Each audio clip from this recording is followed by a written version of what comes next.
Okay, just imagine this for a second. You learn that your unborn child has a fatal genetic disease. And that devastating news? That's just the start of a race against time, a race that could literally change medical history. So today, we're going to break down this incredible story about one child, a brilliant team of doctors, and a groundbreaking treatment that completely rewrote the future for a diagnosis that was once a death sentence. So let's just look at how fast everything happened here. I mean, the clock started ticking long before their daughter was even born.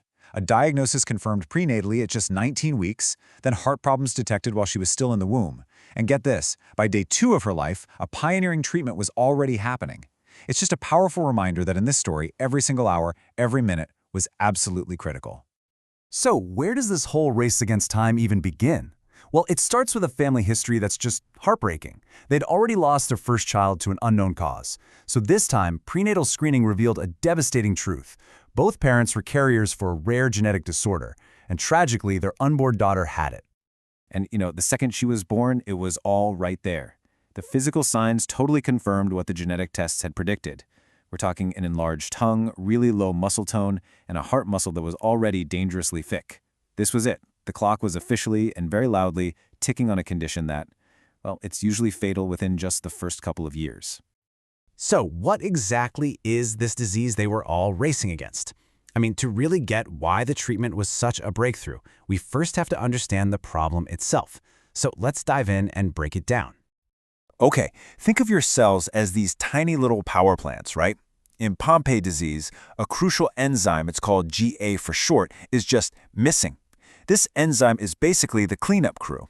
And without that crew, all this waste, it's a type of sugar called glycogen, just starts piling up. It clogs up all the machinery until eventually the whole power plant just breaks down. And here's something that's absolutely crucial to understand. Not all Pompe disease is the same.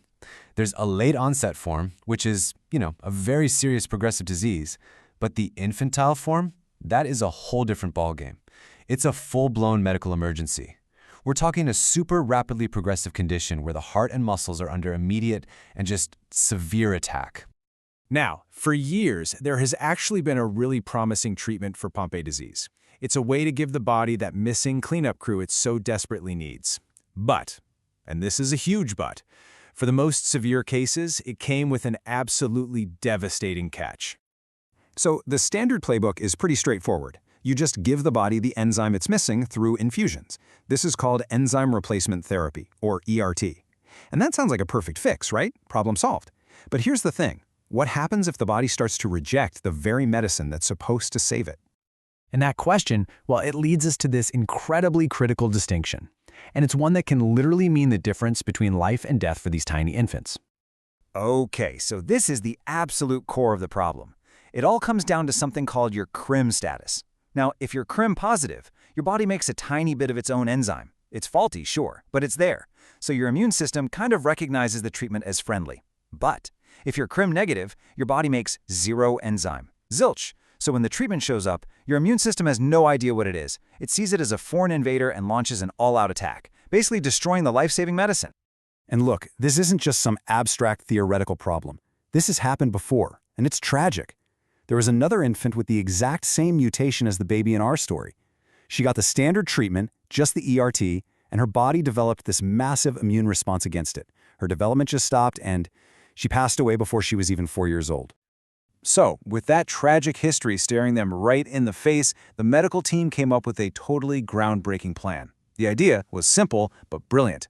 Don't just replace the enzyme. First, you have to teach the body not to attack it. It was this brilliant two-pronged attack. Step 1, use a short course of medication to proactively tell the immune system, hey, calm down, stand down. This is called immune tolerance induction. Then, for step 2, while the body's defenses are quiet, you introduce the new cleanup crew, the ERT, so it can finally get to work without being attacked. It's genius, right? And the results? I mean, they were just stunning. A typical CRIM-negative patient develops this huge spike in antibodies that block the treatment. But for this little girl, her antibody levels stayed completely undetectable. The strategy, it worked. It worked perfectly. And the proof was immediate and so dramatic. At just 6 days old, her heart had this dangerous thickening. But just think about this.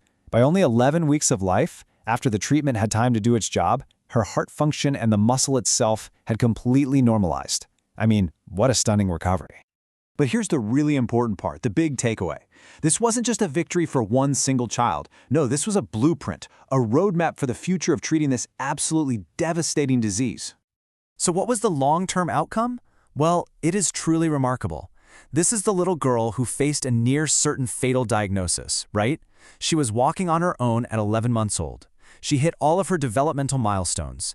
And at the time this report was written, she was over 4 years old, attending a regular pre-kindergarten class, and just thriving. And a case like this one is such a powerful argument for why early detection is everything. You know, success stories just like this are the reason why more and more states, 21 at the time of the study, have added Pompe disease to their standard newborn screening. The whole goal is to give every baby diagnosed with this the one thing that matters most, a head start in that race against time. This entire story, it's about innovation, about foresight, and really about hope. It proves what's possible when incredible science and proactive treatment come together. It takes something that was once considered a death sentence and turns it into a manageable condition. And it just leaves you wondering, right? If we can do this, how many more untreated diseases can be conquered by starting that race against time even before a child is born?